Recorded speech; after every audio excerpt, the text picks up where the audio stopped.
आम आज पहुँचुचु गजपति जिला सदर महकुमा पालाखिंडी उपकंठे रामलिंगेश्वर मंदिर निकट में।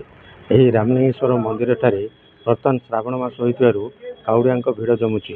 श्रावण मासरे काउड़िया जलाभिषेक कर निजर मनस्कामना पूरण करती। बर्तमान श्रावण मास होइतिबारु पुण्य मास होइतिबारु भक्तों समागम रोचे।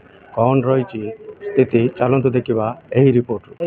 पुण्य श्रावण मासरे प्रत्येक भक्त मैंने बेसी श्रद्धालु हुई श्रावण मासरे नाना नदी रे जल उठेकी बहुत दूर बहुत कष्ट पड़ी बहुत चलिकी दूर दूरांतर आसिकी भगवान को निजर निज अभिलाष कहीकि लिंगरे पानी ढालिकी समस्त भक्त मैंने जाउछन्ति।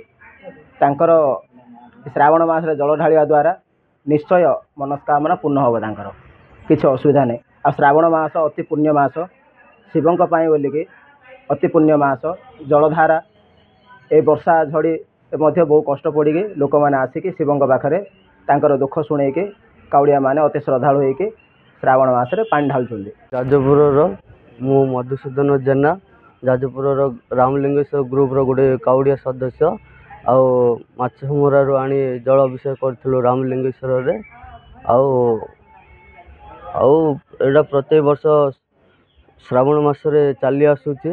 काउड़िया मानकर वर्ष वर्ष भिड़ रही थाए मध्य को वर्ष कमी थाए एमती चली काउड़िया मानकर। प्रति वर्ष ठाकुर जलाभिषेक हाँ योगदान कर हाँ योगदान कर मनस्कामना तो एमती केते पूर्ण होइछि।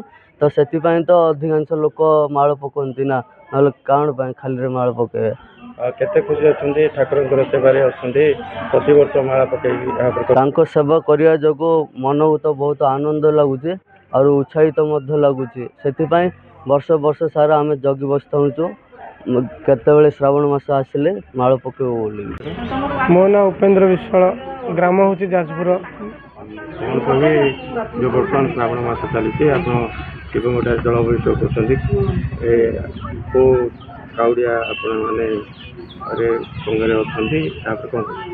आमर तो ग्राम जाजपुर आमर संघ होती रामलिंगेश्वर ग्रुप।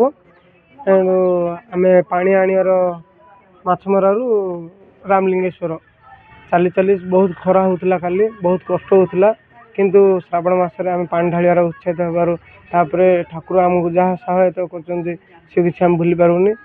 आम सबू 28 जन ग्रुप होती लोक मैंने पिला माने सब एकाठी होगी पानी धरिकी आम चल चली आसू। एवं पर्यंत 8 वर्ष है पकई रामलिंगेश्वर ग्रुप रे ठाकुर सेवा कर मनस्कामना पूर्ण हो खुशी अच्छा ठाकुर सेवा मुझे जड़े बोली ना आम संघर सब पिला माने बहुत खुशी अच्छा ठाकुर माला पकईकी।